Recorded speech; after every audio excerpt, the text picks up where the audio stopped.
Hello，大家好，我係 Muse，今日咧同大家分享一下 Photoshop 喺5月底啱啱推出嘅一個功能，就係 Generative Fill。大家可以喺 Adobe 嘅 App 嗰度咧可以睇得到 Photoshop Beta Version 24.6。如果安裝咗嘅話咧，就可以直接 click open 就可以噶啦。當我哋進入咗呢一個 Beta 嘅 version 咧，其實同以往一樣。望落去係冇乜大嘅分別嘅，只不過多咗一啲新嘅功能，可以喺呢一度俾你試用咁解嘅啫。其實 Beta version 呢，亦都係可以沒完沒了嘅，即係話佢一路可以持續幾多年都可以係 Beta 嘅，就好似 Neural Filter 咁樣啦。其實我唔覺得佢即係改善咗幾多係有用嘅，即係佢 Beta 咗好耐㗎啦。咁所以其實就算 Beta 都好啦，其實係 Adobe 佢繼續一路研發，一路到底叫做收集一啲數據同埋一啲 feedback 啦，到底有用定冇用呢？到底好唔好呢？咁樣將來係會發展成點，我都唔好理啦。咁但係佢而家有一個試用嘅版本呢，我都的確去嘗試過，咁所以呢，希望同大家分享一下嘅。咁過往呢，有好多次嘅 beta 一啲新嘅功能啦，咁其實我都好少同大家分享，因為其實我覺得嗰個作用不是太特別，亦都不是太強。咁但係今次呢，的確係一個好大嘅突破嚟嘅。到底 AI 生成嘅一啲圖像啊，即係幾可亂真咁樣，到底有冇對攝影師有啲威脅呢？咁到底對攝影呢一樣嘢有冇一啲影響呢？攝影師係咪將來已經冇咗一個價值或者冇咗一個作用呢？ AI 代替呢？呢個言之尚早啦，始終都咁。但係Photoshop 係一個好突破，去做出咗一個 AI 嘅 function 擺咗喺一個 Photoshop 裏面。咁而家望到呢一張 RAW 嘅檔案呢，係 stock photo 嚟嘅，我喺 Internet 度買落嚟嘅。首先入到 Photoshop 之後呢，同以往我哋望到嘅版面係冇乜分別嘅，都係一模一樣嘅排位，但係呢，你會見到多咗一個工具喺呢一張相嘅下邊。咁呢一嚿嘢呢係可以移動嘅。咁當然啦，你擺咗喺某個位，跟住你去做咗啲功能，佢最後呢又要會彈翻跳翻去中間嘅。咁點樣可以移走佢呢？喺呢度有3點，呢個位呢，你可以撳呢個 Pin Bar Position， 撳咗之後呢，佢就唔會成日即係又走翻去中間，阻住我望張相嘅感覺。OK， 咁啊冇咁 distract 我自己去判斷張相啊，或者感受張相咁樣啦。咁如果有上過我 Photoshop 堂呢，都會同大家去做一個叫做 Recomposition， 就係重新構圖、二次構圖。OK， 咁但係每一次二次構圖呢，我都會用一啲基本嘅功能，就係例如Content Aware 啦、Content Aware Fill 啦，或者用 Stretch 嘅，即係傳統有好多專業攝影師啊，都係用 Stretch 嘅 function 去令到呢一張相去有一個更加廣角嘅感覺。到呢一張相呢，可能佢就係用長焦嘅關係啦，令到後邊有啲 blur 咗啦。咁啊，亦都係 focus 個主角啦。但係我哋望到嘅呢，就係好壓迫感。OK， 咁如果我傳統即係用一啲正常嘅方法啊，仲用一個 crop tool 啦，去希望令到個畫面就係望落去冇咁壓迫啦嚇，我哋都係會大概咁樣睇下，即係話應該多啲空間透氣啦，係嘛？如果簡單我用9宮格去睇嘅話，你會見到大概呢2點嘅位置，呢2點嘅交叉點嘅位置就係擺你個主角啦，大概係咁先啦嚇。OK， 我試下用一個傳統嘅方法啦，即係一個 standard 嘅方法，一係咧就 content aware， 一係就 content aware fill。我就選擇咗裏邊嘅內容先 ，OK， 跟住 inverse 選擇外邊。你而家望到黑色係因為左下角呢一個 background color 選擇咗黑色 ，OK， 所以可能你係揀其他顏色嘅。如果我用 content aware 最簡單嘅 content aware， 你就會見到呢個結果。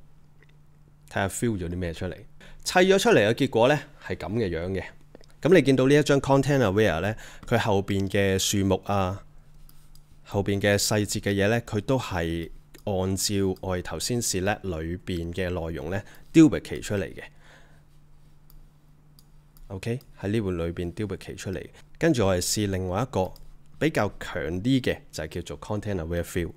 咁 content aware fill 呢，就係可以比較人手操作多少少啦。到底佢 extend 嗰個位，佢係按照邊一個位置去分析而去重整出嚟嘅呢？咁喺呢一張相入邊啊，我覺得嗰個入面嘅結果，無論我試下選擇呢個 high 又好 ，very high 又好啦嚇。其實我覺得即係嗰個分別呢，同我就咁 content aware 呢，唔算係一個極大嘅差異嚟嘅。我哋就睇下到底呢一個新嘅 generative fill 到底可以做到啲乜嘢咯。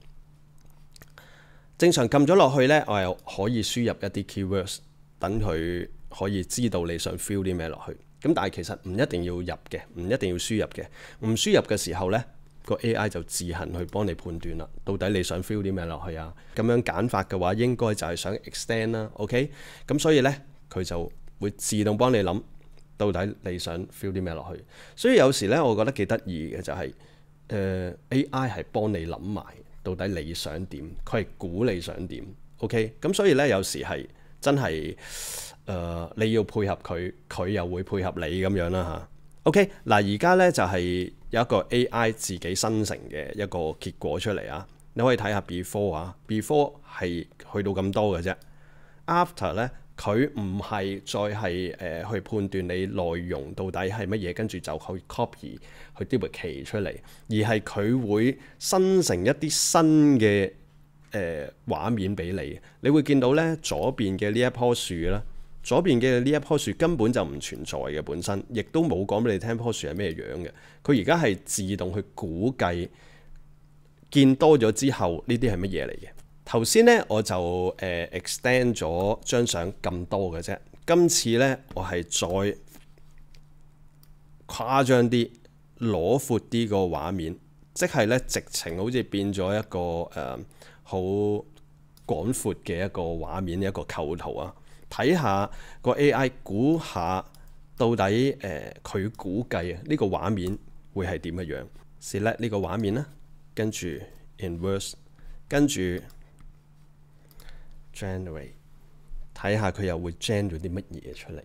嗱，我覺得呢，我哋先唔好咁快講啲咩畫質嗰啲嘢，我哋要諗下 AI 到底係諗緊啲乜嘢。佢到底佢咁樣幫我哋去判斷嘅時候，其實佢判斷緊啲乜嘢？哇！呢件事係好恐怖啊！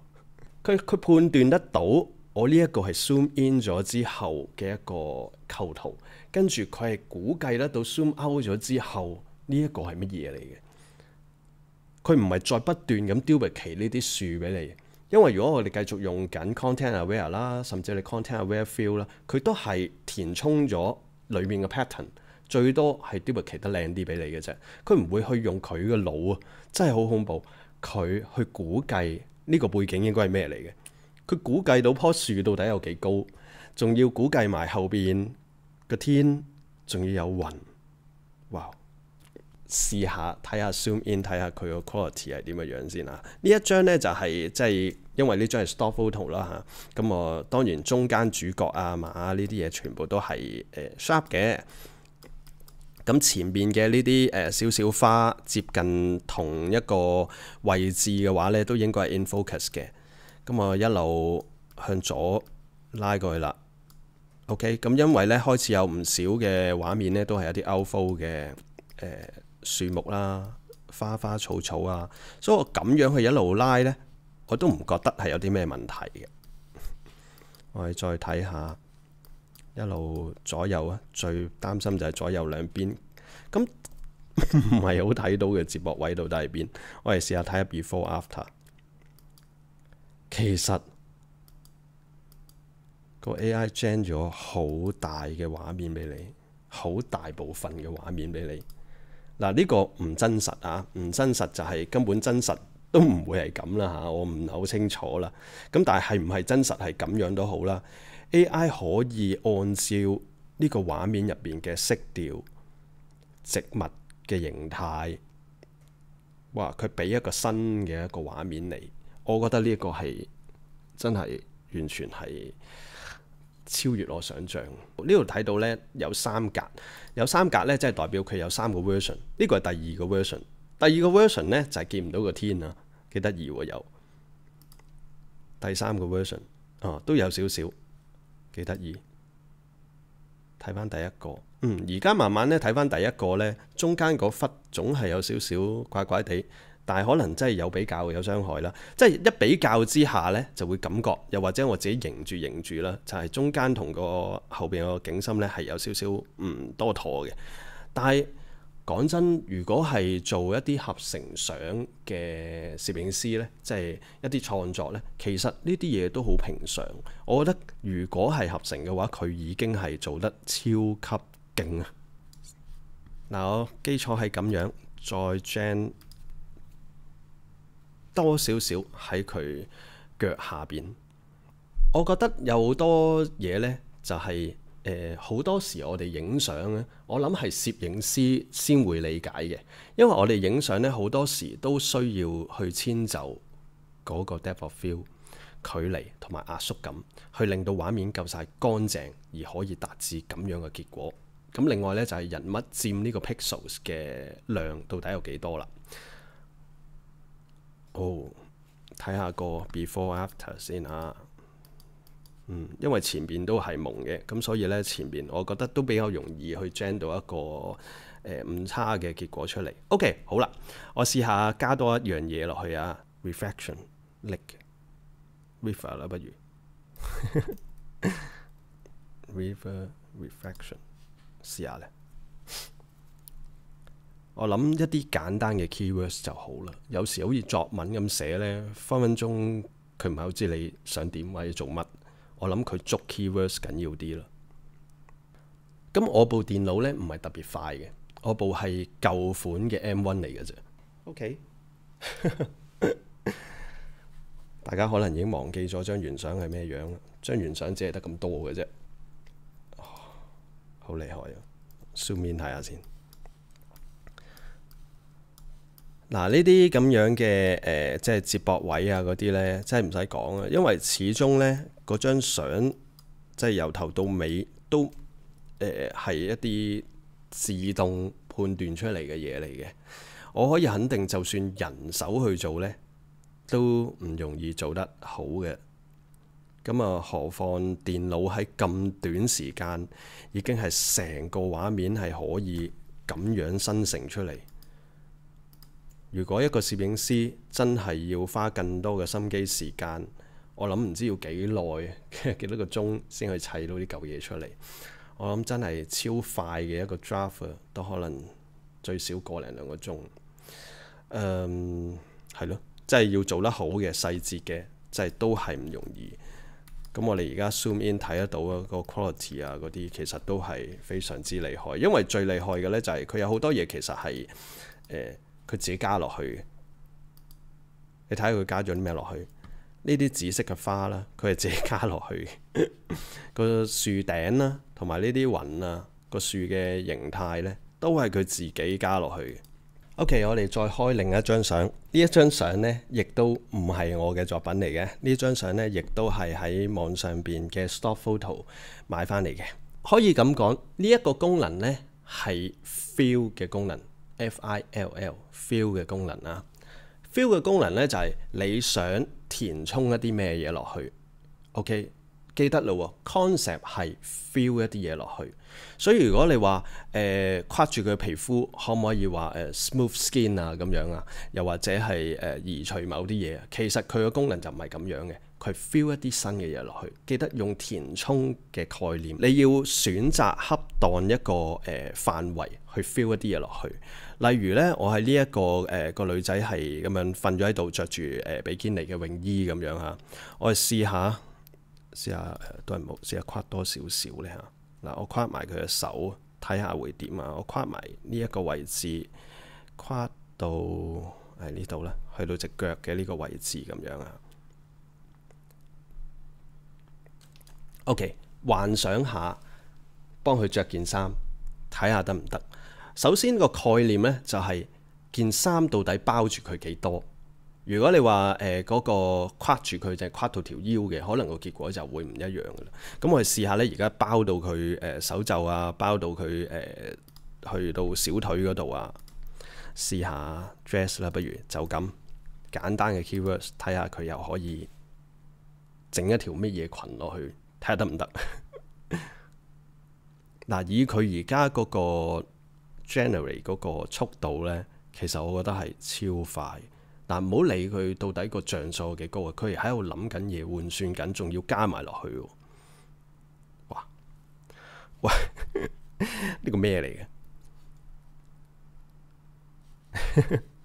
啲咩嚟嘅？手指嚟嘅。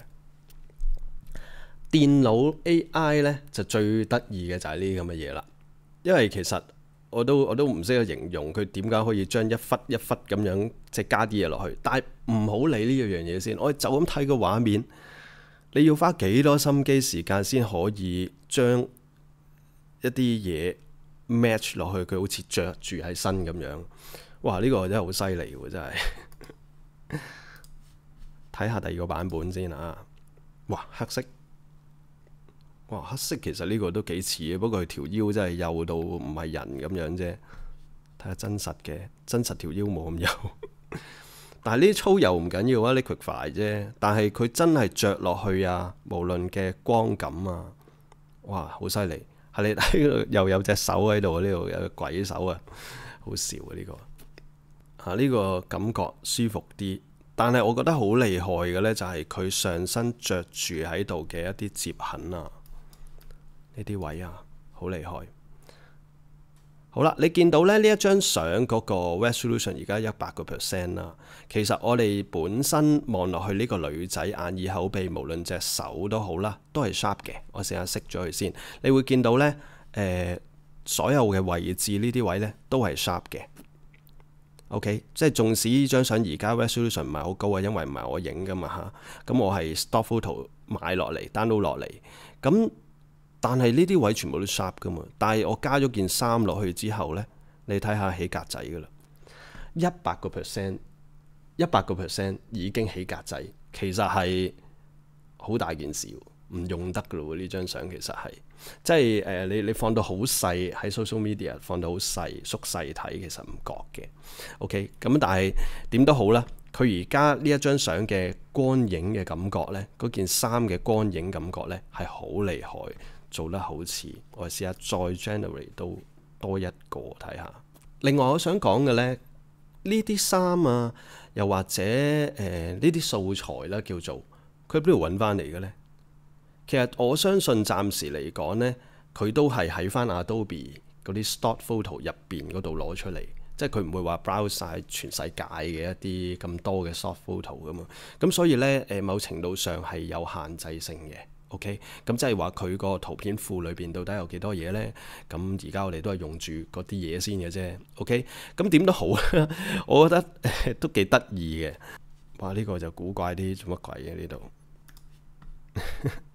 哇！呢個又幾得意喎。嗱，我哋唔好睇即係呢啲黐得唔靚嘅位，但係我覺得嗱，欣賞下佢黐得靚嗰啲位，哇！真係幾犀利喎！即係無端端。你叫我，你就算俾幾個鐘頭我都未必可以做得咁即係咁似。我真係好似嘅，呢隻手真係搞笑，呢隻手都搞笑，因為佢判斷嗰隻手可以嚟到呢度。OK， 我哋再試多個啊，就係試下唔跨到佢隻腳，我就係跨佢嘅身啊。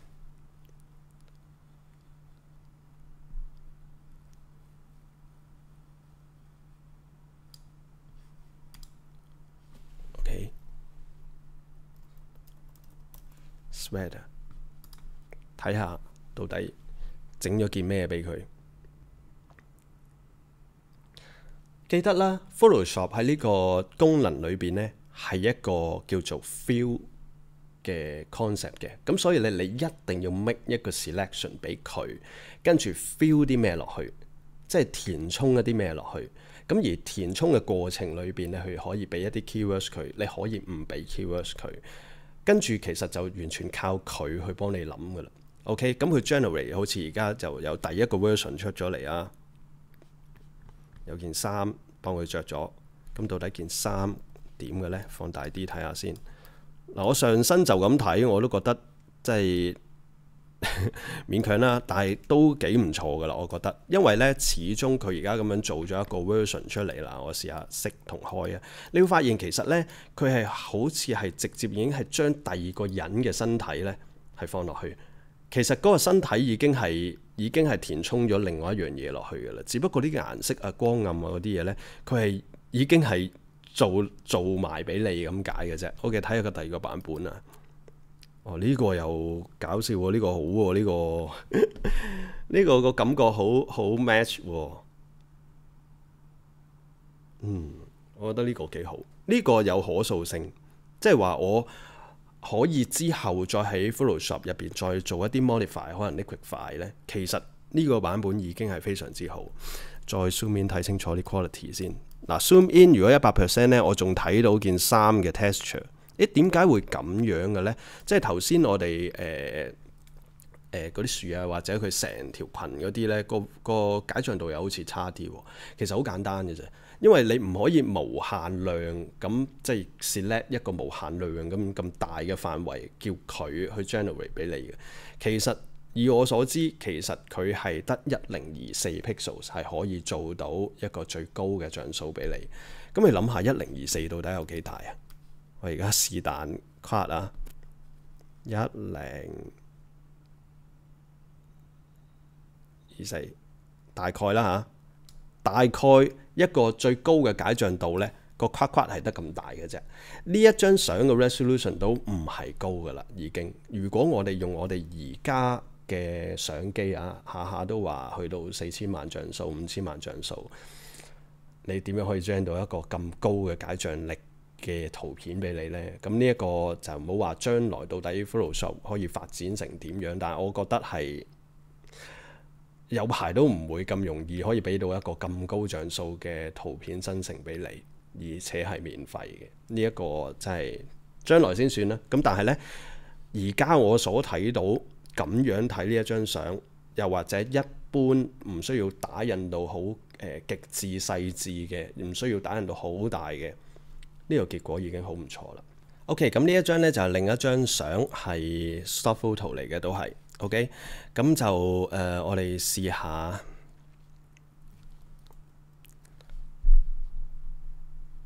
將成個身框咗佢，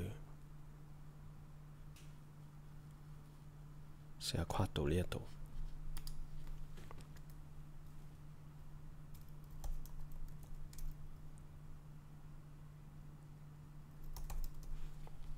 Formal shirt， 睇下可以有啲乜嘢嚇，有幾 formal 呢？到底會變咗乜嘢呢？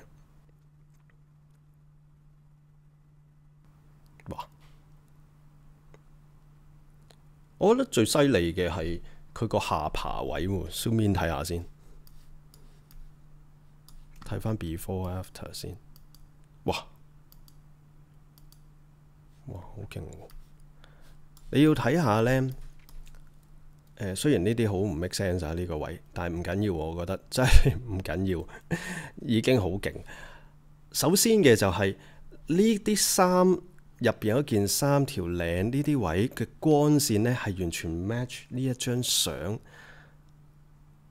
嘅光線，唔係話我是但喺第二張 stock photo 就咁 key 落去嚟就夾㗎。我就算而家 zoom in 100% 去睇，我都唔覺得個 quality 差，雖然當然唔係非常之 sharp 啦，因為張相係有少少 out focus 噶嘛，即係開大光圈噶嘛。咁眼耳口鼻係自己 in camera 影嘅，咁就當然就冇問題啦。哇，好厲害啊！睇下第二個版本先 ，Version 2。哦。呢粒紐正常啲啦，但係個感覺呢，呢一個係男裝咯。哇！呢個唔知做乜鬼呢個。有趣有趣。OK， 我哋試下揀佢個嘴。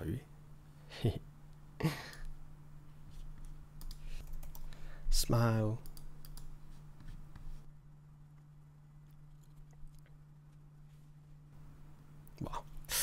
哇！冇咗啲牙，變翻有牙。呢度唔識佢嘅話，其實都冇嘢嘅。哎呀，哇唔得！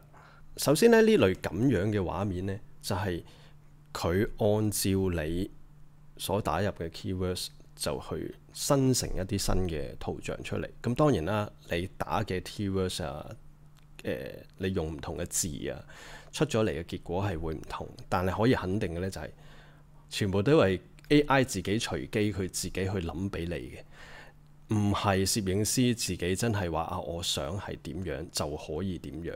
呢個的確係不能夠完全係自主嘅。咁所以呢，有時啊，我自己就覺得某程度上佢係協助到你少少一啲可能性。簡單嚟講呢，就係你當 AI 企喺隔離，俾啲意見你啊，俾少少 idea 你啱唔啱用？啱用你可以向嗰個方向行。例如好似而家個嘴，你而家望到落，即係而家望落去有一個嘴嘅顏色，又好似對同件衫個感覺又夾嘅喎，又有 daylight 嘅感覺嘅喎。只不過個嘴大咗啲啫嘛。咁我哋試下喺呢一個位，成個嘴縮翻細少少，得唔得呢？感覺又好少少喎。即係其實啦。當然嗰個邊緣位啊、填充啊，一定係佢 original 嗰個係最好嘅。咁但係譬如你而家 undo 啦，咁樣係最好嘅喎。咁但係咧，你可以再去 liquify 嗰度再去修正噶嘛呢啲嘢。所以我覺得咧，好多嘢係基礎係你基礎嘅一個 Photoshop 嗰個技巧運用基礎之上去再玩呢一樣嘢咧，其實我覺得係未嘗係不可嘅。頭先咧，我哋就試咗一啲 stock photo，同埋試咗一啲基本嘅運作功能同埋嗰個模式到底係點樣。而家咧，我就試下攞一啲我自己嘅作品出嚟，睇下佢又可以做到啲乜嘢，好嘛？因為有時咧，我覺得創作嘅嘢咧，就喺嗰個作者裏邊本身我自己去諗嘅。呢一刻呢一個功能，我自己覺得咧，佢最強嘅就係一啲修補嘅能力啦。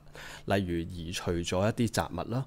係嘛？我哋喺網上面都會睇到啊 Adobe 佢自己一啲示範啦，就係移除一啲雜物啊，去純粹加一啲嘢新嘅嘢落去啊，佢都係可以咁樣做嘅。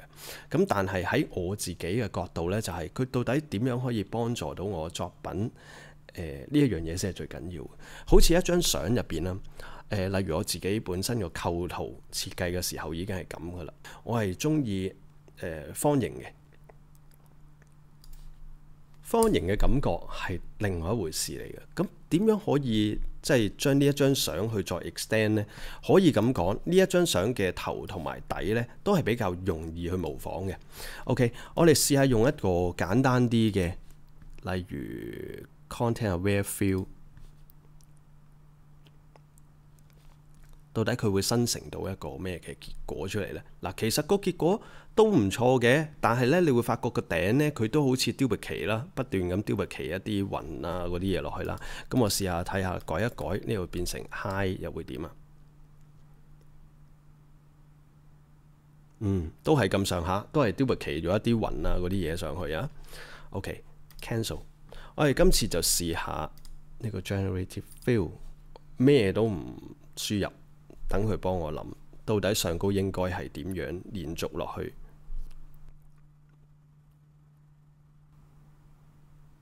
哇！上高仲有一道光喺上邊添喎。試下第二個版本先。呢個仲差啲。呢個合理啲。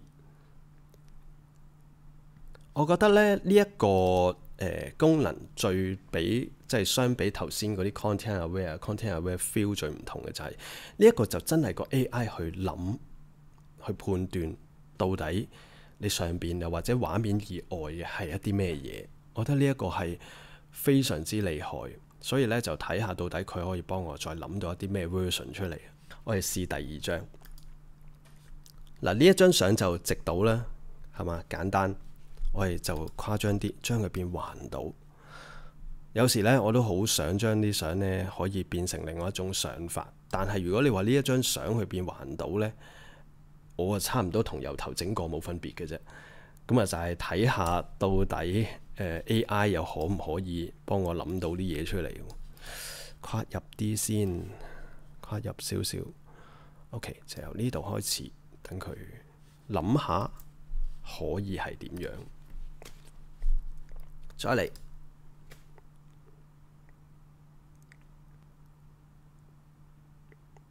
哇！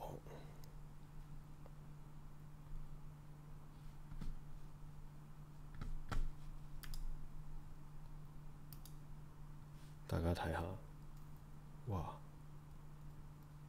哇！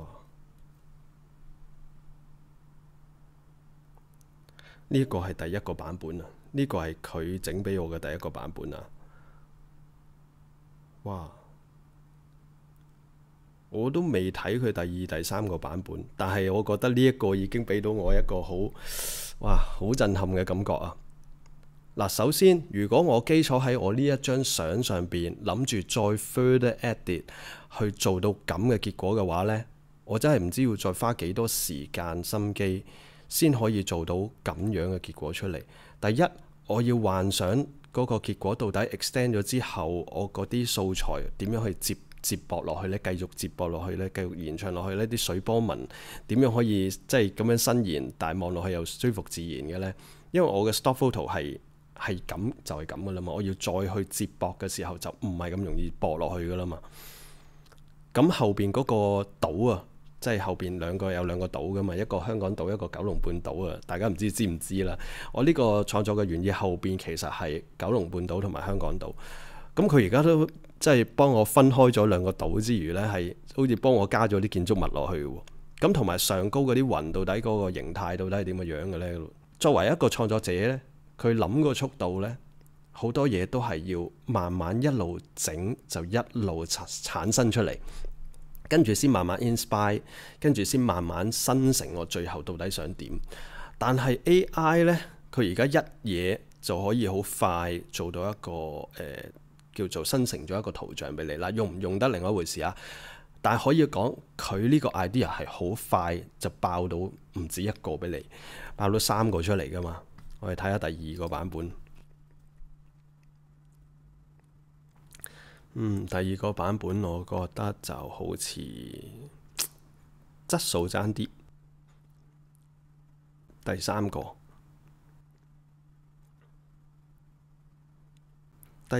呢，感覺真實啲，我又俾大家睇下。第三個版本兩個島呢個感覺就延長咗啦，比較真實啲。OK 嗱，點都好啦，我哋試下zoom in 睇下嗰張相本身嗰個 resolution 啊。你見主角好 sharp， 所有呢啲細節位其實都好 sharp 嘅。嗱，去到呢度呢，就有啲無厘頭嘅一啲格仔紋。簡單講呢，呢個係網紋，唔知道點解會產生咗呢啲網紋出嚟。見唔見到好明顯嘅一啲網紋喺呢一度啊？呢邊中間嘅係我嘅照片啦嚇，你會睇到後邊嘅呢啲 resolution， 就算佢駁咗落去都好啦，其實唔得㗎喎，咁樣會唔會爭得遠咗啲啊？再睇埋啲雲啦，嗱，雲呢本身就唔係話係一啲幾 sharp 嘅嘢嚟嘅，但係呢，佢而家睇到個接駁位呢都幾明顯。好重嘅一啲 texture 嘅網紋喺度，再睇埋呢邊一樣啦。其實情況係一模一樣嘅啫。再 zoom in 睇清楚，因為呢，我而家呢啲水波紋啊，呢啲水嘅位啊，其實根本全部都唔係一啲話好 sharp 啊、好重 texture 嘅嘢。但係喺咁嘅情況之下呢，其實嗰個畫質嘅 quality 呢，其實都幾參差啊，唔係好用得。咁但係你話將相縮到咁細喺 IG 度睇啊，其實又唔覺嘅，冇人會睇到你呢啲嘢嘅。但係如果你話對你嘅作品有要求，我可唔可以就咁將佢變成咁樣，跟住就攞嚟用呢？就會話係我作品咁樣呢？我就覺得係你都真係唔知要花多幾多時間先可以叫做改善佢。改善咗之後，我可以肯定嗰個 quality都唔會同我淨係中間嗰一部分 original 有得相比咯。咁但係唔好理啦，即係而家係唔係話 Photoshop 嘅 beta version 啦？我可以肯定，就算唔係 beta version 都好啦。我呢張相個解像度係好高嘅，花咗我好多嘅時間精神去處理出嚟。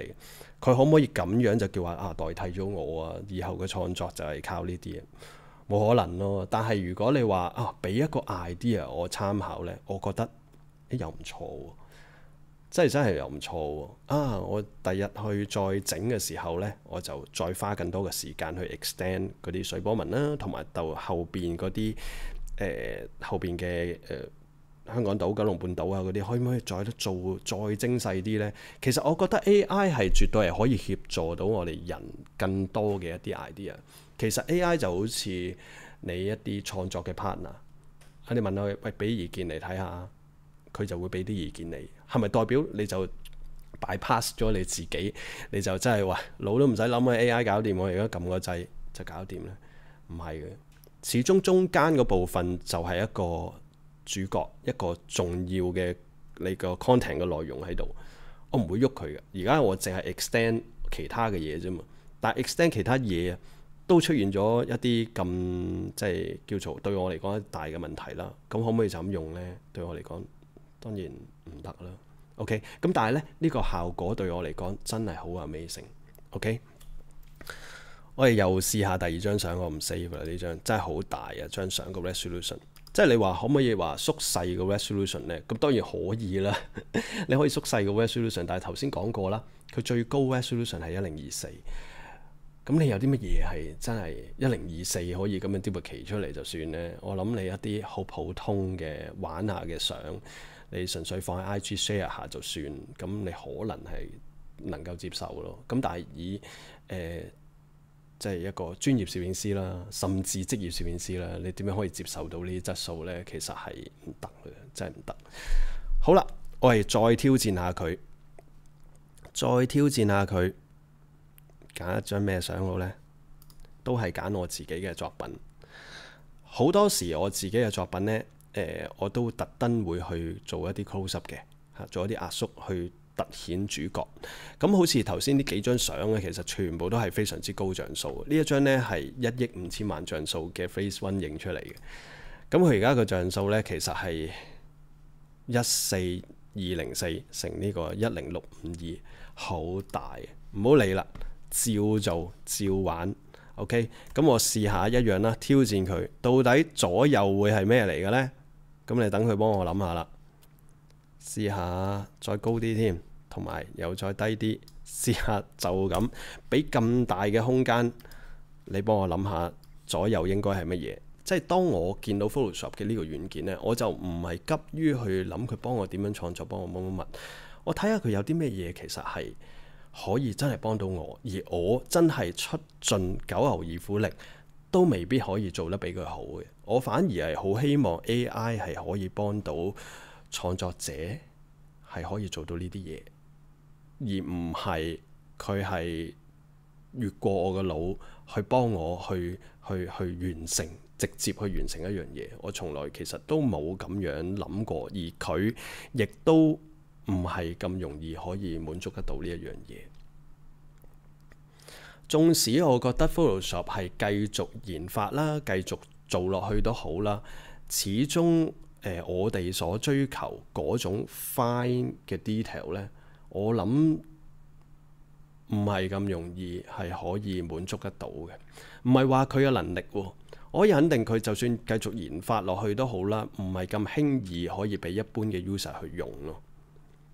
咁同埋到底創作者其實係咪話即係咁熱切渴求呢一樣嘢呢？其實我覺得創作者係唔會嘅。以一般嘅可能懶嘅人呢，佢哋可能好渴求啦。但係坦白對我嚟講，我又唔係特別渴求呢一啲嘅 AI。當然佢有，我會去睇下到底有啲咩嘢可以幫到我嘅，即係協助得到嘅。例如哇〜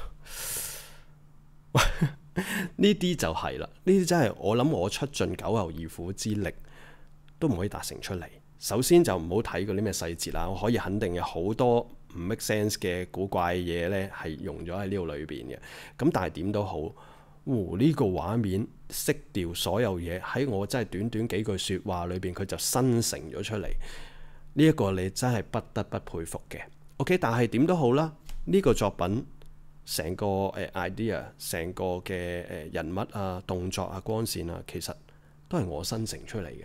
咁而 AI 係繼續 extend 延續落去，睇下會唔會有另外一種更加即係俾人哋嘅視覺嘅衝擊咁解嘅，叫 zoom in 睇下1億5千萬像素嘅一個相機影出嚟嘅 detail， 一個高解像度嘅 touch up 嘅結果，你會望到張相嘅細節係咁樣嘅。我哋繼續一路拉落去啦，睇下去到咩位佢就會嗱，嚟到呢個位呢。而家呢一個呢，唔係個 resolution 未 sharp 啊，係已經 sharp 咗噶啦。呢個係填充咗落去，我諗任何嘅一個你都應該接受唔到啦，係嘛？雖然呢張相解像度係非常之高，非常非常之高，而家拉大咗更加高。咁但係我慢慢 zoom out 先，你去到呢度你仲可唔可以接受啊？嚟到呢度啦，50% 啦。嚟到呢度你都唔可以接受咯，其實點接受啊？再 zoom out 啊，都唔得啦，係嘛？我哋參考第二個 version， 我覺得好厲害咯。佢幫我諗埋呢一棵樹係點，幫我諗埋呢棵樹係點，我諗埋後邊係點。呢個就更加唔係太 make sense。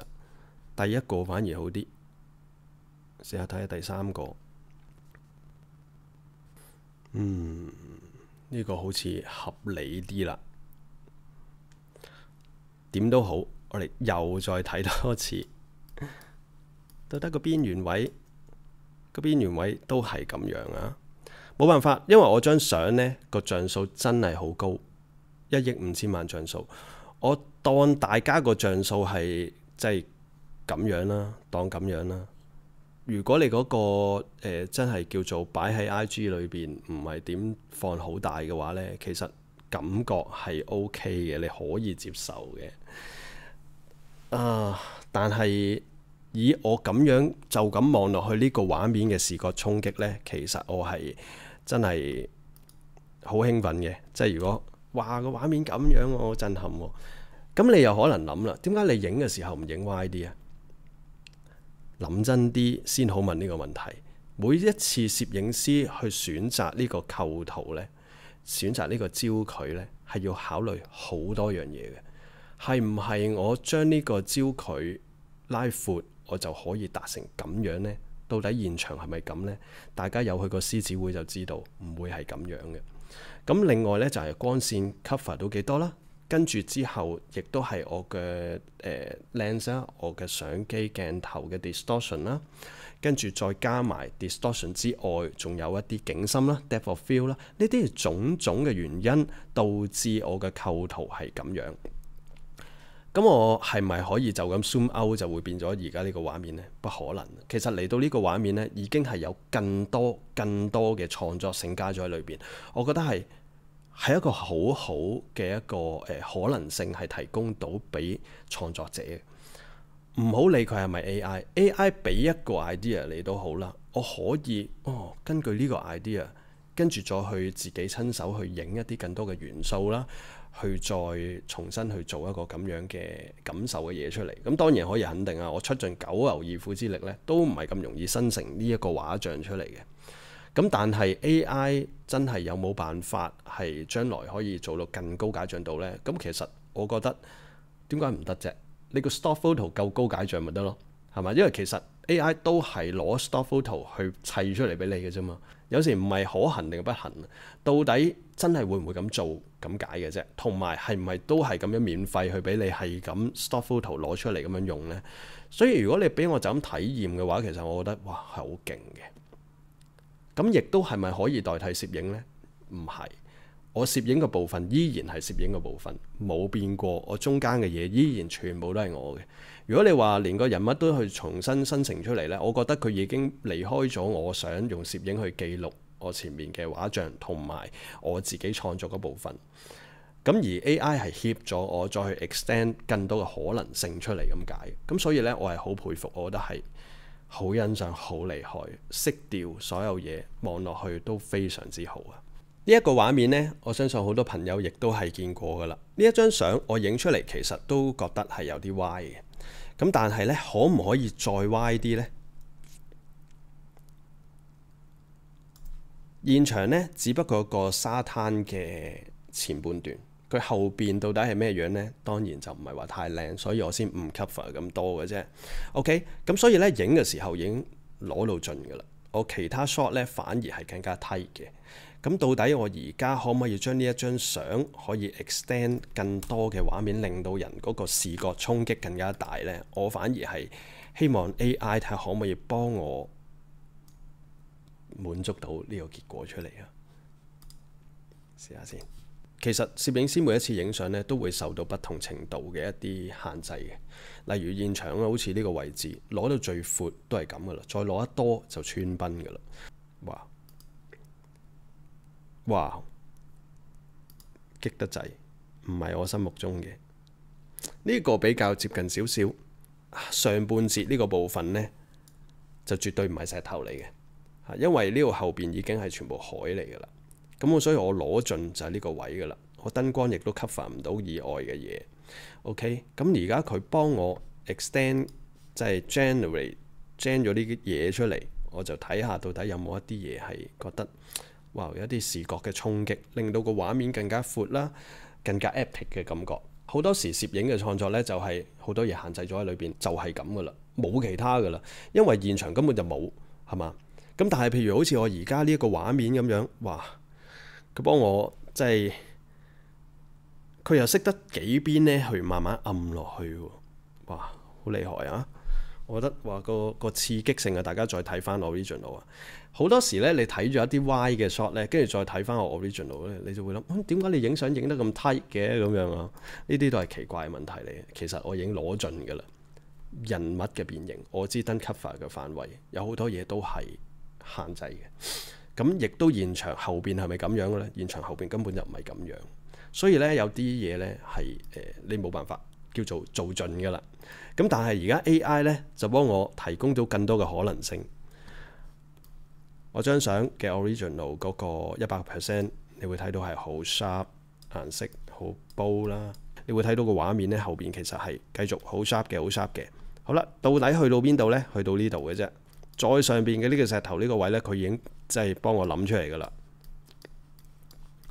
幫我作出嚟噶啦。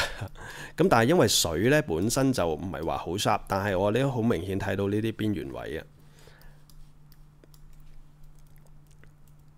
冇辦法，因為呢頭先講過啦，喺而家現階段呢，佢嗰個 resolution 最高係1024，1024係得咁多嘅啫。你可以逐格咁樣去 gen 出嚟，但係逐格 gen 出嚟可唔可以 gen 到佢而家呢個 idea 出嚟呢？100% 講唔得嘅。咁所以你肯逐格花心機時間逐格 gen 出嚟都好啦 ，gen 個 high resolution 俾你都好啦，係冇用嘅，係冇用嘅。咁但係整體嚟睇呢，我而家望落去真係俾一個 full screen 大家睇下，好厲害，好厲害。因為呢啲都係嗰句啦，我出更多嘅心機時間都唔係咁容易達到呢個結果出嚟嘅。呢張呢亦都係我教學嘅一張示範嘅作品嚟嘅，喺戶外拍攝，跟住亦都加咗 manipulation 合成嘅部分。咁因為拍攝嘅時候呢，四周圍嘅環境呢都唔係話太靚嘅啫，所以我亦都係影得比較 tight 個主角嘅。咁好多時呢，就係會覺得啊，呢一個畫面真係好 tight，唔係話咁舒服啊。咁我就睇下 AI 到底又有冇能力幫到我呢一方面啦。呢張相呢，亦都係我之前嘅一個 workshop 嘅示範作品嚟嘅。咁所以呢，我都係比較 close up 主角為主啦，可以 demo 到一個燈光。因為如果我再攞得闊嘅話呢，燈光就 cover 唔到噶啦。咁所以呢，好多時係唔係成日都即係可以要幾歪就有幾歪呢？喺真實上呢，係我哋有好多嘢其實係唔可以嘅。咁但係而家電腦幫我即係 AI 啊，幫我構思咗之後呢，咁望落去，哇！呢張相都幾舒服啊，望落去，即係我講空間感啊，佢亦都自動幫我諗埋棵樹係咩樣嘅喎。咁而家呢，呢個畫面我當而家咁樣計啊，我覺得唔錯噶啦。只不過坐咗喺度之後呢，呢條裙我感覺好似好短咁樣。我試下就手多多咁樣，我試下人手啊，改善少少呢部分。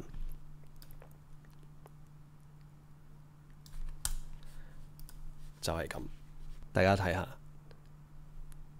哇！真係好Amazing。我哋睇翻原本到底係咩樣嘅？原本係咁嘅，加大咗。當然啦，我而家係刻意去揀一啲我認為我影嘅時候啊係比較 tight 嘅一啲結果俾大家睇。因為平時如果 manipulation 嘅話呢，我好多時都會縮細個人，跟住再 extend 個畫面嘅。大部分因為我要保留人物喺照片入邊最多 pixels， 佔據最多 pixels， 所以我嘅相好多時人物都係特別清嘅，因為我影嘅時候就係 tight。OK， 咁所以呢，好多時喺一個創作上邊呢，最忌嘅就係你影嘅時候人物嘅人頭啦、五官啦，甚至成個人啦嚇，佔 pixel 佔得太少，所以好多時呢，嗰個extend 成個畫面呢，都喺我創作入邊呢佔一個好重要嘅一個部分嚟嘅。咁但係如果而家 AI 去幫我自己自動去判斷到底個背景係乜嘢嘅話，我覺得係好有趣嘅呢件事。即係幫我諗到更多嘅可能性出嚟。我哋繼續又係睇下嗰個質素嘅問題啦嚇。我哋睇翻 before after 啊，棵樹正常嚟到呢度嘅啫。咁其他嘢佢幫我加落去，亦都係一模一樣。佢會有好多好似啲格仔嘅嘢喺度，好似啲書嘅一啲網文咁嘅嘢喺度。OK，咁所以呢都係啦。你張相如果真係諗住放大嘅話呢，其實都唔係話太理想嘅，有啲位咁，但係我覺得，譬如好似呢啲咁樣呢，我覺得又可接受嘅，因為原本嗰個畫質都唔係話非常之高嘅啫嘛。嗱，嚟到呢度就真係唔係好接受啦，嚟到呢個位就真係唔係好接受啦。本身嚿石頭咁清嘅。OK，咁呢啲你可以講花啲心機時間睇下點樣去修正佢啦。所以咧，我頭先講過啦，如果你有一個好嘅 Photoshop 一個基礎嘅基本功，甚至一個比較進階嘅功力嘅時候咧，你再去 further edit AI 去構思俾你嘅一啲嘢咧，其實我覺得係一個好好嘅一個合作模式嚟嘅。當然啦，將來佢如果真係有能力俾一個更高解像度你咧，呢個係最 perfect 嘅。即係等於 Google 可唔可以再俾再高嘅解像度你啊？即係睇佢嗰個叫咩衛星圖，可唔可以再高呢？到今時今日都唔會啦，係咪先？咁其實佢有冇能力去再俾更高嘅解像度你呢？我覺得呢個都唔係我真係期望嘅追求嘅嘢，因為始終呢，我係好希望 AI 會俾到更多嘅一啲 idea 嚟啟發你，因為我平時好多時都會喺唔同嘅位置度得到啟發。只不過而家係 AI 俾啟發我啫嘛，所以我唔抗拒 AI， 但係我亦都唔覺得 AI 係即係叫做取代攝影師。我唔認為係可以嘅咯，因為好多嘢呢就係AI 又可以佢可以做嘅嘢，亦都好強勁嘅嘢。咁但係係唔係我哋做緊嘅嘢呢？我哋想要嘅嘢呢？唔係嘅，好多時都係佢 random 俾你嘅啫嘛。係咪我想嘅呢？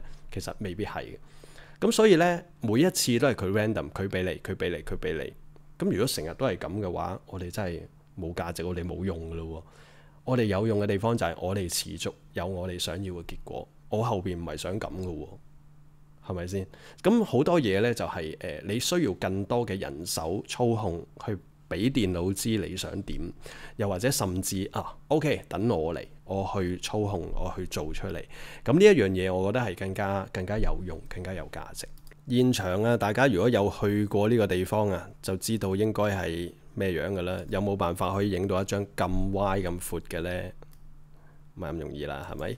而家又挑戰下佢，又幫我諗下到底後邊可以係咩樣啊？左右到底可以係咩樣？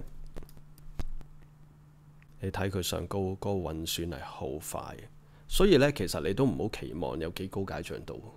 如果真係高解像度嘅話，佢唔知要搞幾耐先可以計到俾你。咁你解像度太高啦，我又唔係好想縮細張相俾你睇，因為我想俾大家睇到呢，就係我張相本身嘅解像度咁高，去用呢啲功能嘅時候，到底要點樣？到底個結果係點樣？呢個先係最緊要。我成日咁望落去呢，就覺得當然就哎呀有啲古怪啊。咁因為係一個好大嘅挑戰嚟嘅。我覺得呢一個呢，嗰個震撼性就反而冇咗啦，因為左右呢都只不過係一個普通嘅樹林。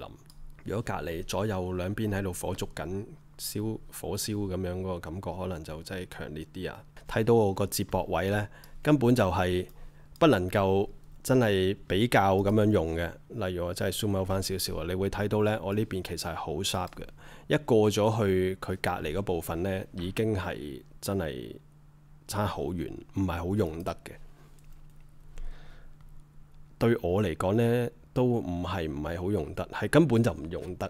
咁但係即係點都好啦，你可能真係咁細個畫面睇，你真係唔多覺，咁就算數啦。睇翻你嗰個要求嘅啫。OK， 我哋試下呢邊考驗一下。頭先嗰個解像度呢，就真係好差嘅。我哋試下呢，而家喺呢個空白位嗰度啊，大概係揀翻1024左右。大概啦，唔需要 exactly 一樣嘅，即係總之呢，嗰個選擇位置呢係咁細嘅啫。我哋就試下喺呢度 gen 一張圖落去，睇下佢可以 gen 到啲咩嘅結果出嚟。咁你見呢，頭先我咁大嘅範圍呢，俾 AI 去諗，佢又花咁多時間。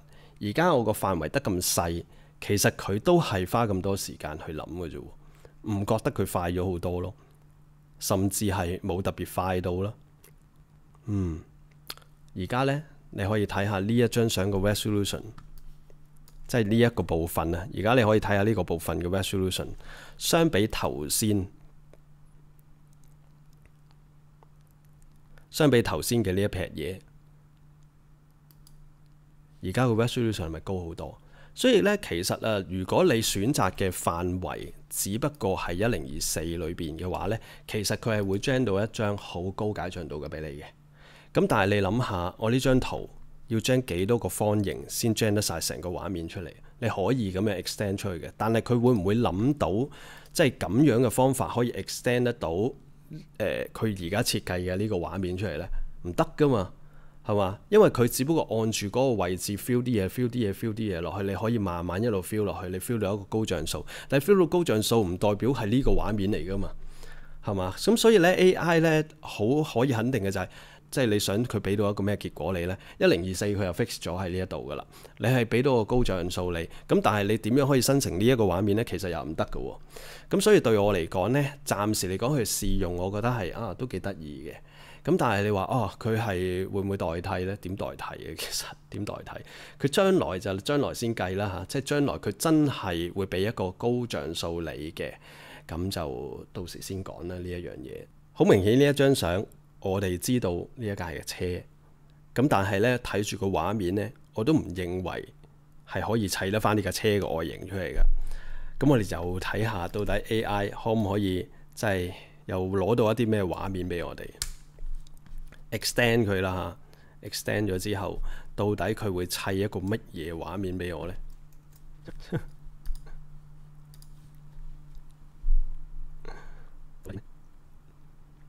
哇，咩嚟嘅 ？OK， 睇下 version 2先。哇！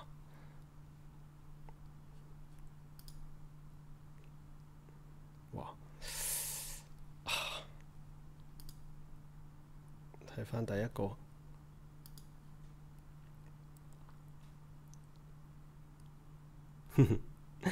其實呢點樣都好啦。呢一張相本身呢，我都唔認為係咁容易可以顯示得到到底呢一架車本身係咩樣。但係點樣都好，我覺得重點已經唔係呢一度，重點係我哋如果喺一個創作性嘅方面去諗嘅話呢，呢一個畫面其實都幾衝擊你嘅視覺。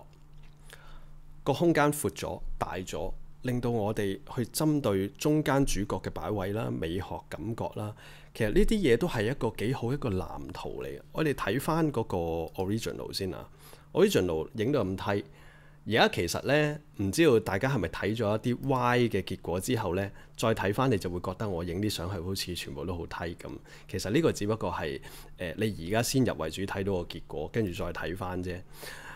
一向我自己嘅作品都係以人物為主噶啦，咁但係呢，有時原來咁樣又會另外一種感覺喎。之前已經講咗啦，係唔係咩焦段都可以達成咁樣呢？絕對唔係。係咪話我當到時真係攞支8mm 嘅鏡頭咁，我又可以做到呢？當然唔可以啦。所以有時呢，我哋需要後製。咁但係後製有冇辦法可以做到AI 咁樣去估到一啲嘢出嚟呢？我諗真係而家先有辦法係可以咁樣運算得到出嚟。用我哋以往嘅辦法呢，我諗都唔係好可行可以做到咁靚喺咁短時間。咁所以我認為嗰個結果都幾唔錯嘅。尤其是我而家外邊嘅範圍啲嘢呢，全部都係好似一啲 gradient 啊、一啲色彩啊、光影啊嗰啲。咁所以嗰個 resolution 對我嚟講其實冇乜所謂。而個結果都幾震撼性。我認為呢一類型嘅幫助呢，係幾適合做一啲一啲 still 嘅 motion， 即係一啲相片。例如我而家 extend 咗之後，我可以喺個 video 嗰度做一啲 motion。會喐嘅，其實我覺得係一個好好嘅一個功能去幫到我哋做呢一樣嘢，因為以往都可以做，但係以往做得冇咁靚噶嘛，亦都唔會幫你估計得到外邊到底係可以點噶嘛，咁所以我覺得呢一個係非常之好嘅一個功能嚟嘅。呢一張相呢，就係我上個星期人像攝影進階班喺課堂上邊做一個拍攝示範嘅一張相嚟嘅，落咗 color gel 啦、打燈啦、模特兒啦、背景啦，所有嘢都係 in camera 影出嚟噶啦。OK， 右邊嗰張呢，就係通過咗 Photoshop 呢個最新嘅 Generative Fill 嘅功能工具，去令到佢嘅頭髮作出咗一啲改變。我唔知道我再選擇一次再做一次嘅話呢，嗰個結果會係點嘅樣？我做一個簡單嘅示範先，例如我攞呢一執嘅頭髮出嚟啦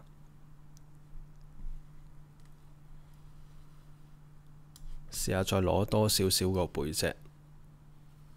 OK， 咁我希望呢就係做一個長頭髮，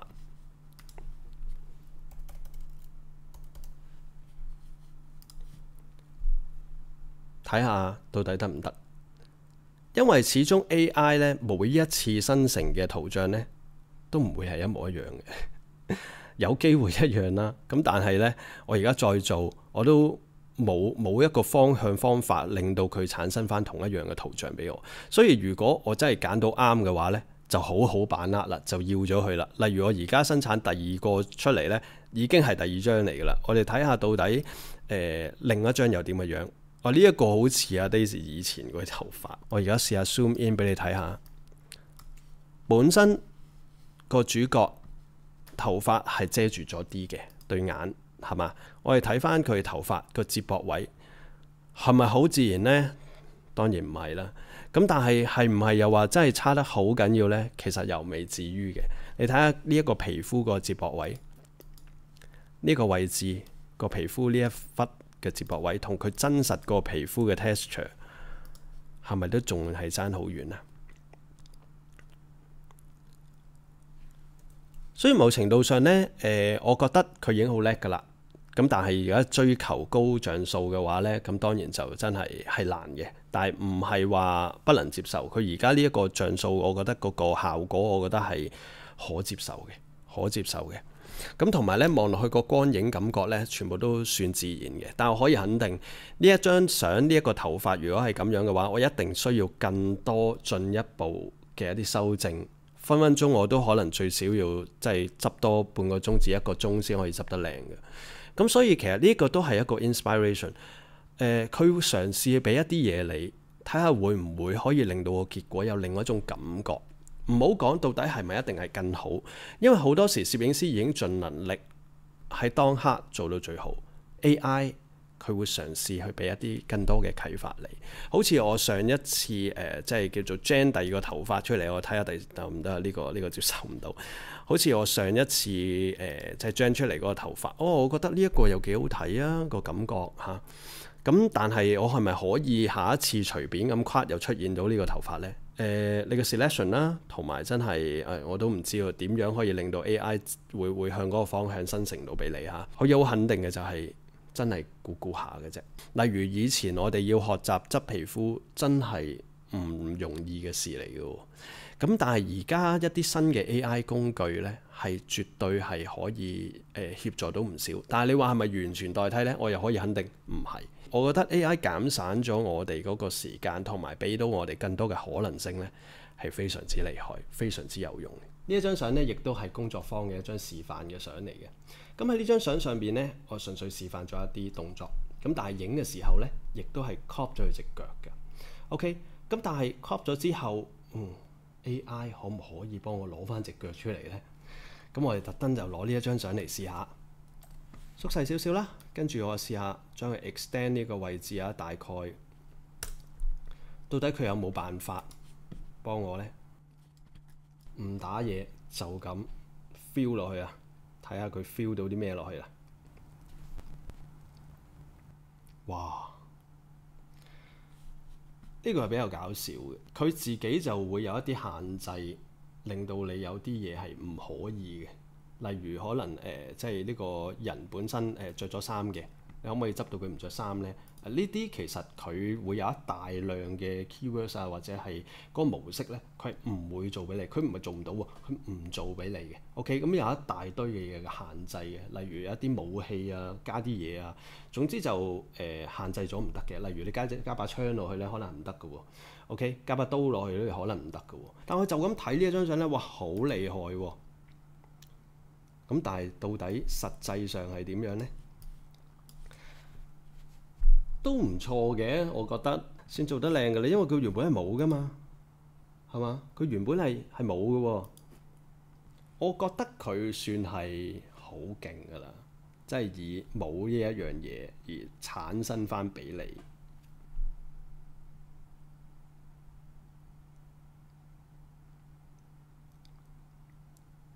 哦，呢隻手指定腳趾嚟嘅，點都好咯，我哋睇翻呢一隻算啦。嗱，就咁睇嘅話呢，我覺得佢都已經好叻㗎啦。雖然就1、2、3、4少一隻腳趾啊，咁但係唔好理啦。我哋當佢而家咁樣 extend 咗之後呢，都真係好叻㗎啦。簡單嚟講啊，我選擇咁樣，因為隻腳好似真係個感覺怪怪地啊。好，我就選擇呢一度，試下俾條裙佢。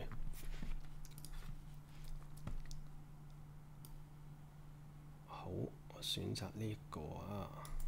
好嗱，我選擇呢一度咁多，揀多少少先。好啦，我選擇呢一度，跟住呢就簡單嘅 keywords dress， 唔好打句子啊。呢一樣嘢你都需要練習嘅，你都需要真係花啲心機時間。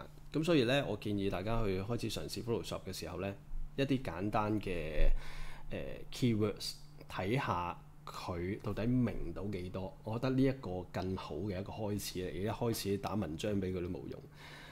但係你睇下點解會咁嘅？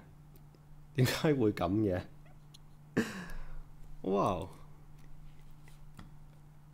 原圖短裙都得喎，我哋再 zoom in 睇埋先嚇。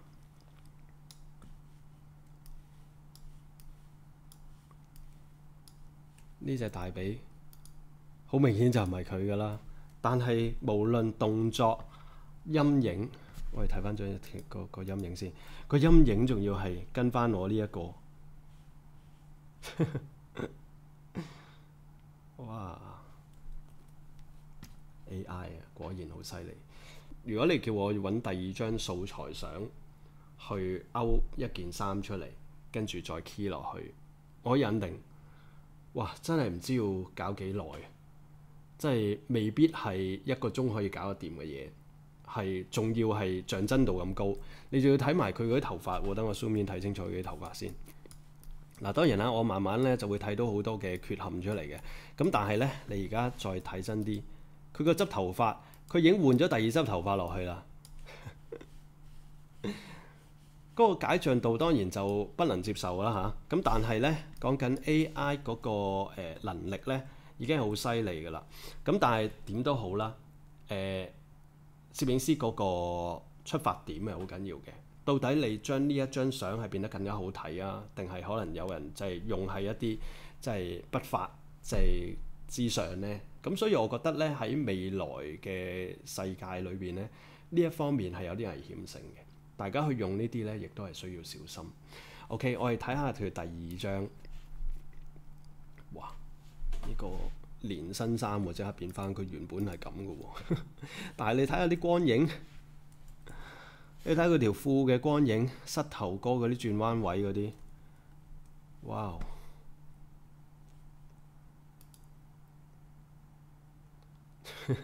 呢個冇咁靚，最靚都係呢一個。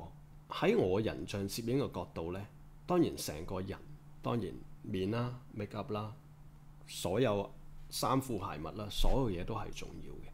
但係你話去到呢個階段，分分鐘連隻腳都唔係佢噶啦。咁呢啲又可唔可以接受呢？其實對我嚟講啦嚇，其實當佢第二套衫啫嘛，只要做得好，我唔認為一個大嘅問題嚟嘅。咁但係因為你成個動作安排啦，佢個表情啦，呢啲我唔係換咗第二個人落去噶嘛。咁所以我認為呢一啲嘢呢，喺呢一張相上邊呢，其實係一啲好好嘅 inspiration 嚟嘅喎。大家唔應該係完全拒絕佢，但當然啦，可以肯定嘅就唔好立亂去用。唔好立亂去用嘅意思就係話佢一定有好多瑕疵同問題喺裏邊嘅。你識唔識得判斷咁解嘅啫？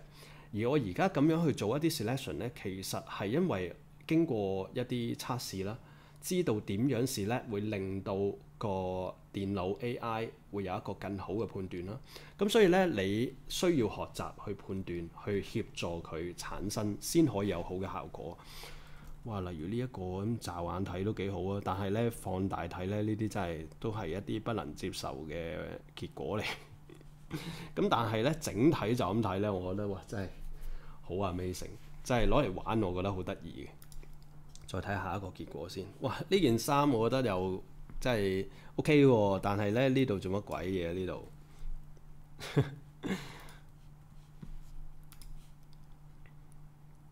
啊！呢個都幾得意喎，呢個不過佢呢一條即係唔三唔四嘅位就怪怪地啦。咁但係當然啦，可以好肯定嘅就係佢而家俾你第一個 version，就你唔一定係就咁就全盤接收嘅。可能你喺呢啲位呢，就再叫佢再 gen 多次，佢就會有第二個結果俾你參考。到底係好定唔好呢？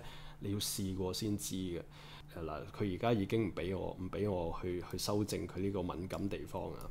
OK，咁呢個都係 AI 暫時佢限制咗嘅一啲嘢啦，即係縱使我淨係想填補翻靚啲呢個位啫，咁但係暫時佢都唔俾你去做得更好。但係我覺得咧，呢一樣嘢只不過係 Photoshop 嘅起步嚟嘅啫，我覺得都已經係非常厲害。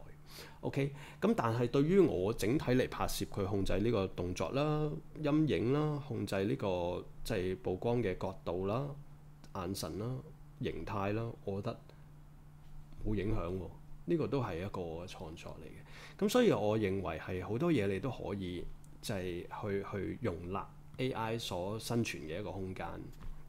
加耳環俾佢有冇嚟？加耳環。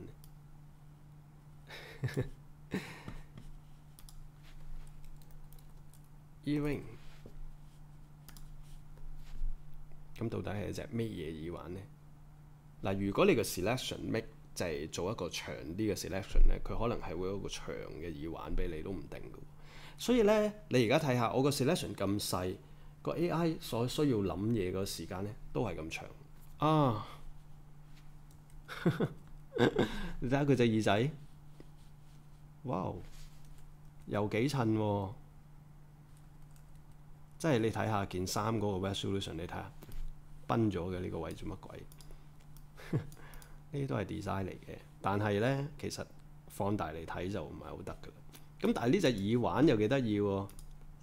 第二個、第三個鑽石耳環，哇，犀利！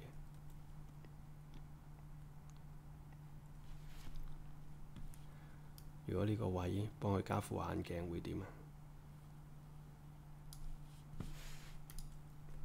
咩眼鏡好呢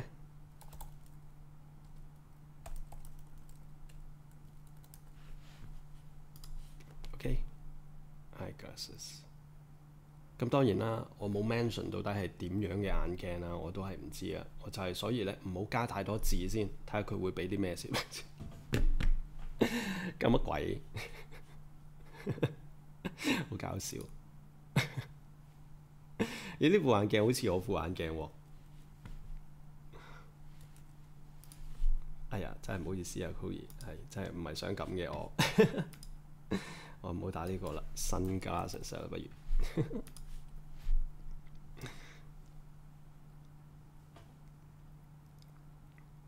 哦，但係你睇下副眼鏡下低嘅陰影呢，副眼鏡下邊嘅陰影呢，佢都加埋俾你喎。哇！即係雖然唔係好襯佢啊，咁但係呢，睇下第二副先。我諗係我個 selection 做得唔夠好睇啦。咁佢眼鏡呢，幫你加咗落去之後呢，嗰啲陰影位啊，同埋頭髮嘅呢啲位啊，哇！呢條咩嚟㗎啦 ？AI 呢就最中意出埋一啲無厘頭嘅嘢啦。咁但係呢啲嘢呢，其實係可以用我哋嘅技術去修正。咁但係整體嚟講，我覺得非常之勁咯，非常之勁，真係非常之勁。唔好理而家暫時係咪完美啊？副眼鏡唔好理佢，但係我覺得耳環加落去啦，件衫嘅一啲特色啊，我覺得係好厲害。咁啊，亦都睇翻頭先呢件加埋呢個造型啊，呢副眼鏡真係唔係好得。例如嗰個眼鏡呢，cover 到咁闊嘅。cover 埋隻耳仔先得，因為咧你一定要俾佢諗，你係 feel 緊呢一個範圍嘅嘢嚟嘅。OK， Sunglasses， 咁個範圍大啲，但係睇下佢可唔可以做得好睇啦。咁所以咧好多時咧，去用呢一個功能咧，反而你要考慮到底你要 make 個 selection 到底應該要 cover 到幾多。嗱，係嘛？當我 make 個 selection 大啲嘅時候咧，佢就會俾咗第二種嘅眼鏡你啦。雖然都唔係話好好睇啊，唔係好得，但係點都好啦。我覺得嗰個面型感覺咧，呢一副係 OK 嘅。當然你可以花更多嘅時間去慢慢去 gen 一啲唔同嘅結果出嚟啦。好似呢一張相咁，純粹一張原相。跟住做咗一啲 AI 嘅一啲創作，一啲運算落去。你話呢張相我純粹縮細，我覺得可接受嘅，就好似你玩手機嗰啲人玩手機咁樣。但係呢件事如果真係要去到咁高解像嘅時候，你睇下呢啲畫質呢，其實我認為係不能接受嘅。但係如果你話放喺一個好細嘅畫面呢，真係呃到人嘅。咁所以呢一啲嘢都係要睇時間啦。但係暫時呢一刻嚟講，我覺得係我會睇得到佢嘅威力咯，同埋睇到嗰個創作性到底可以係點。唔可以話呢一樣嘢係代替咗我。點樣去代替咗阿 Chloe 去做呢一樣嘢啫？我唔可以喎。其實我一定係需要基礎，因為我係基礎記錄咗一樣嘢，跟住我先再喺上面做一啲部分嘅創作。其實好多時我哋都係需要基礎喺我個 model 上邊，到底佢當時係點樣做？到底我當時嘅光線啊、動作啊呢啲嘢點樣去安排？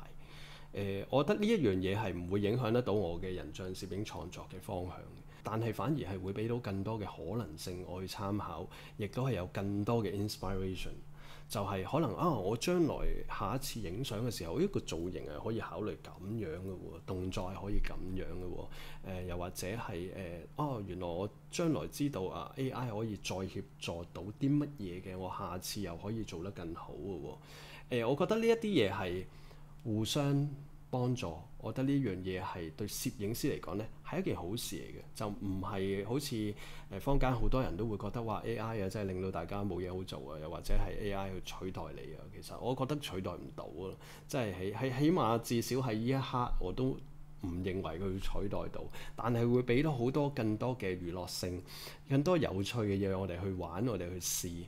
咁所以呢，當呢一樣嘢係一個娛樂性嘅角度去睇、去用，同埋係一個職業專業嘅角度嚟講，我唔認為係一個咁大嘅問題啦。頭先點解會將佢變成一條短裙呢？大家記得嘅話呢，我頭先嘅 selection 呢，如果大家記得呢，我頭先嘅 selection 大概係咁樣嘅。我喺呢一度呢，跨咗入嚟嘅。呢個位跨咗入嚟呢，就係令到個電腦認為呢個位係冇辦法 fill 到一條長裙出嚟嘅，所以佢就整咗條短裙出嚟。OK， 我試下將嗰個 selection 咧跨埋呢個位，因為記唔記得頭先講過啦？呢一個係 fill 嘅功能嚟嘅，就係 fill 嘢落去嘅，所以 AI 判斷你 select 嘅呢個範圍係可以填充到一條長裙嘅話咧，你都必須要 select 埋一啲你認為佢係嗰個位填充埋條裙嘅範圍俾佢諗，佢先會諗到嗰樣嘢出嚟嘅。OK， 我哋而家試下都係簡單 dress 啊，不如試下 white dress 啊，白色裙，睇下係咪真係白色裙？唔一定嘅喎。我有睇過大部分嘅去影風景咧，其實我認為呢一個功能咧係好適合影風景嘅人嘅，因為移除一啲雜物啊嗰啲嘢佢係好強嘅，移除咗之後佢就按住一個 pattern，哇！真係着咗白色裙就好緊要咧，佢嗰隻腳嘅動作啊，嗰啲光影咧，哇好犀利啊！睇下下一個版本先，哇真係好似喎。Zoom in 睇下佢呢條裙嘅呢啲位幾自然，你睇下呢啲接位嘅膝頭哥，哇！睇下第三個版本先，你要記得佢原本係着住條長褲嘅，而家咧顯示翻佢隻腳啊小腿俾你睇啊，嗰啲其實都係假嘅，犀利啊！我覺得呢個功能呢，尤其是 for 一啲風景嘅攝影師、風光攝影師呢，係好有效嘅。但係 for 人嘅話呢，我認為真係我諗係冇咁容易取代得到啊。係因為我哋實在係太 focus 人物本身嘅一啲特性、形態啦，同埋一啲details 啊。呢啲嘢呢，就唔係話我哋喺街景嗰度是但填充類似嘅嘢，我哋就接受。咁變咗人像攝影裏邊咧，喺呢一方面嘅要求咧係高好多，而我哋真係唔係話啊是但佢填啲嘢，我哋都覺得 OK 啦。譬如呢個我哋錯覺感覺 OK， 係咪真係 OK 咧？我哋放大睇成條裙，其實近睇係出晒事嘅喎，點用啊？雖然望落去都好似嘅詐玩啦，我意思係，所以咧我講嗰個 selection 咧係好影響到 AI 個判斷嘅。所以我哋以後再去加任何嘢落去，即係希望佢協助我哋嘅時候呢，首先我哋就要發出一個更加正確嘅一個指引，佢就會俾一個好啲嘅答案你。咁因為全部都好似 random 出嚟，咁所以我哋可以控制到啲乜嘢呢？其實係難嘅。就算你喺 keywords 再 specific 去寫都好啦，我認為咁佢都要佢 stock photo 有先得㗎。咁變咗佢唔係真係 browse 全世界咁多嘅內容喺度嘅，咁所以 Photoshop 嘅我相信佢都只能夠係用緊 Adobe 佢嗰個 stock photo 裏邊嘅一啲 sources， 咁變咗呢啲都係一啲限制嚟嘅。咁當然加上個 resolution 嘅問題啦，我哋對人像攝影所有嘢都咁 focus 喺裏邊，好多細節嘅嘢係咪話我要換啊可以隨便換得好睇呢？唔容易嘅。但係佢幫你去清除一啲嘢啊 remove 一啲嘢 replace 一啲嘢，甚至 AI 去諗一啲新嘅嘢咧，絕對係幫到攝影師。呢一張呢月光啊，試下又係放大啲先睇下，因為呢我自己好多時呢好多作品我都係直倒嘅，唔係唔中意橫倒，但係呢要將佢變橫倒呢，真係唔係咁容易嘅。所以咧，要將佢變成橫倒呢，我都係非常之期待，到底佢可以幫到我做咗啲咩嘢出嚟。呢一張呢，感覺就漫畫啲啦，即係中間嗰個人物啊，當然重點啦。咁但係其實喺周邊嘅一啲素材上邊呢，我覺得相對嚟講 AI 係比較容易滿足，亦都係比較容易令到我張相係可以用得到嘅。呢個係我估計啊，因為我冇乜一啲好實在嘅一啲 texture 喺裏邊，咁變咗 AI 嗰個 resolution 冇咁高都好啦。我認為係可以用得嗰個機會率係比較大啲嘅。而家睇下上高崩咗嗰個月亮，到底佢會幫我駁落去啦，咁同埋周邊嘅雲啦，同埋下低到底個結果可以係點？哇！犀利犀利！睇下有冇第二個版本？哇！呢個就真係唔識形容啊，唔識形容啊，做乜鬼？第三個，反而呢個幾得意啊，可以修正一下嘅。呢個比較合情合理啲，係啲雲啫。啲雲呢可以修正嘅。大家如果有睇過2022年嘅 video 呢，一開始就好似係呢一張相嚟㗎啦。咁我亦都係 zoom in 咗做一個環島啊。咁其實喺呢一類型嘅創作，即係 video 上邊呢，可能我真係需要 extend 嘅畫面，可以令到個 animation 可以靚啲，亦都唔需要話放得太大太 tight 咁樣呢。其實我覺得 AI 去幫我做呢啲嘢應該係 OK 嘅喎。咁所以呢，大家有時諗到底 AI 幫唔幫到我，幫唔幫到我，會唔會即係影響攝影師？其實我覺得唔係，佢可以幫到我其他嘢。例如我真係 extend 呢個畫面嘅時候呢，我可以唔需要咁 tight，亦都係可以由左去到右啊，右去到左啊，去做一啲可能本身係一啲 still 嘅相，可以變成一個 motion，亦都係可以 zoom in zoom out 可以喐嘅。其實我覺得哇，呢一個反而佢 extend 得幾唔錯喎。咁至於你話啊，咁佢可唔可以代替換咗條魚尾落去啊？我都唔知喎。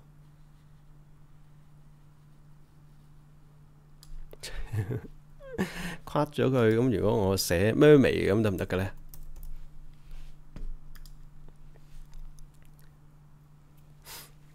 會出現咗啲咩呢？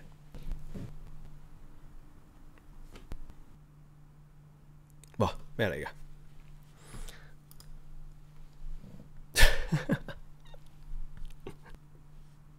再 gen 多個出嚟先。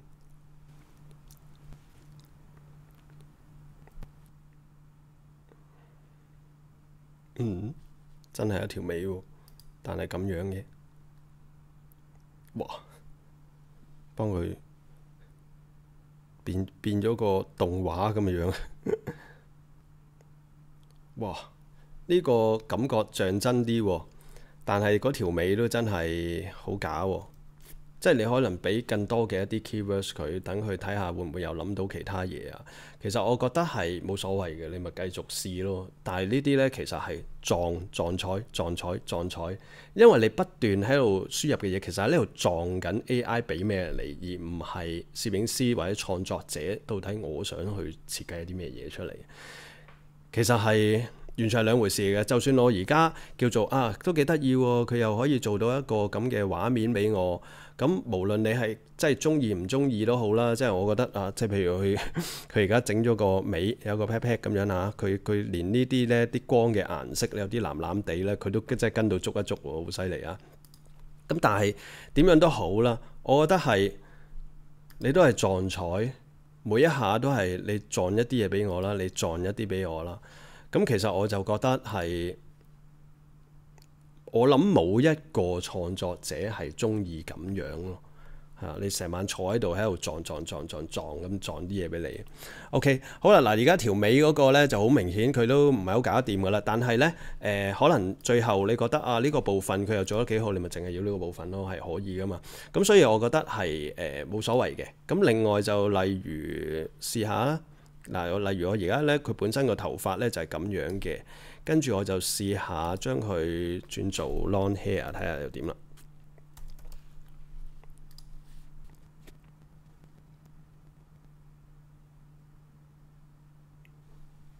哇！離遠睇幾得意，有啲日式感覺，但係呢一條咩嚟嘅呢？睇下第二個版本先。哇！仲俾埋塊面我添，本身見唔到塊面。拎埋塊面俾我，哇！呢件事係好恐怖啊！嗱，雖然呢張相呢就算唔算人像相呢？對我嚟講其實又唔係話好算嘅嚇。咁所以呢，佢有俾半塊面我，覺得都幾得意嘅。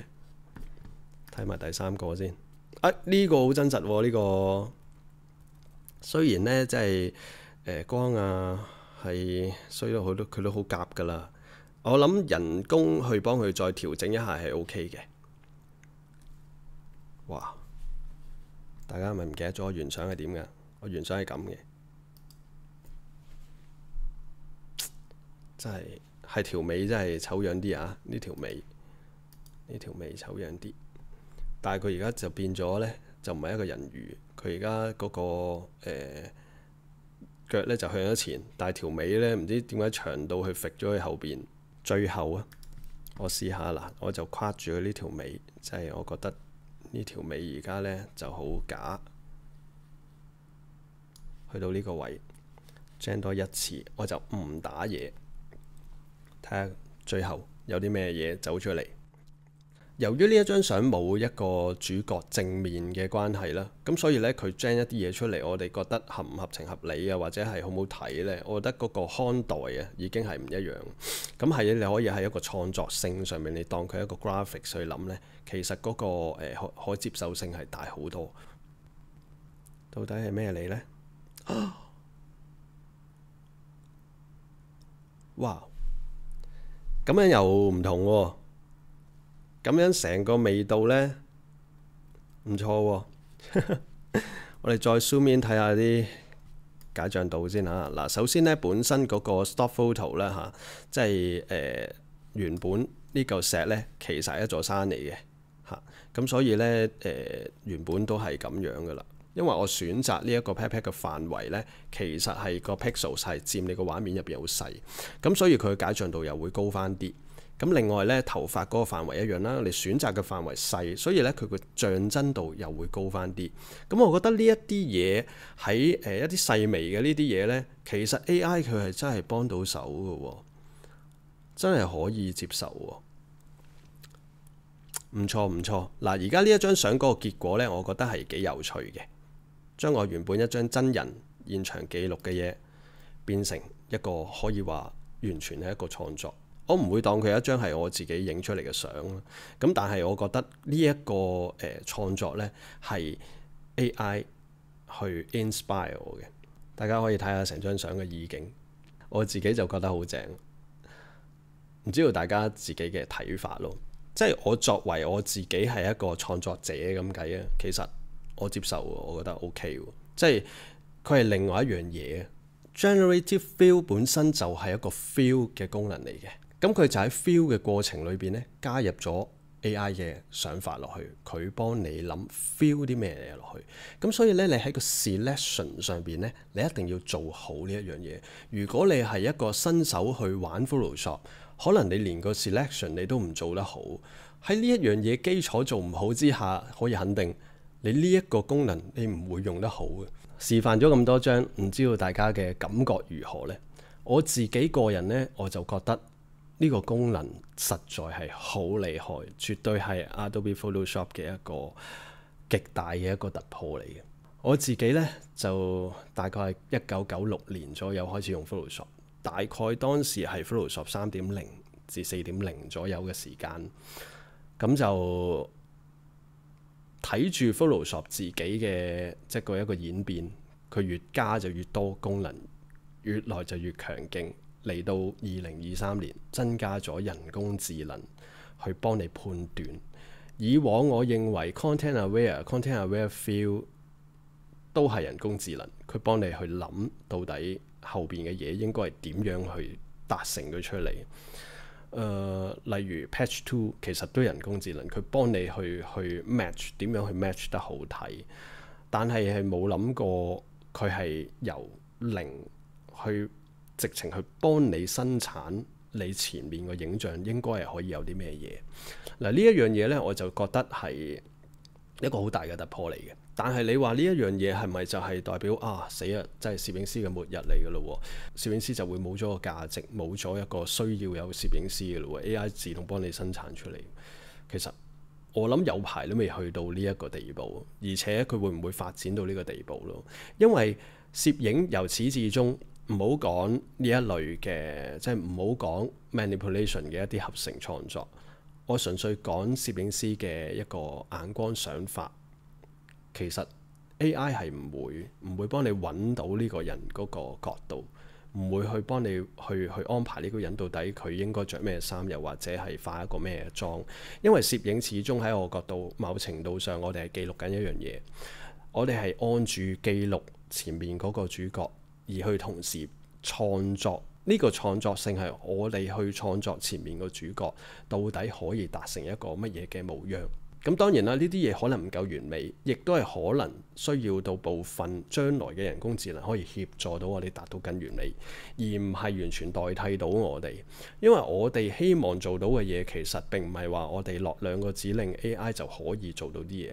始終我個人認為呢，所有嘢都係一個 inspiration 嚟嘅，模特兒 inspire 你啦，化妝師啦，甚至現場嘅環境啦，一啲服飾 inspire 你啦。有好多嘢都可以係一個 inspiration 嚟嘅，咁所以其實係你有冇通過 AI 去 inspire 你呢？定係還是佢而家可以做呢啲咁嘅有嘅自動生成一啲嘢咯？我自己打啲 keywords， 哇，無中生有彈咗出嚟喎。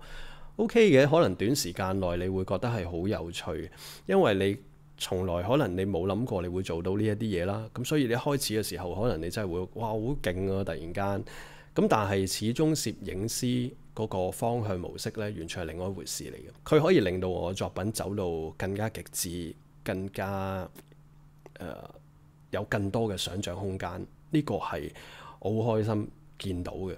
咁所以呢，大家好好去運用新嘅科技啦。但係當然同時唔可以忘記 Photoshop 係一啲好強勁嘅一啲基礎嘅功能。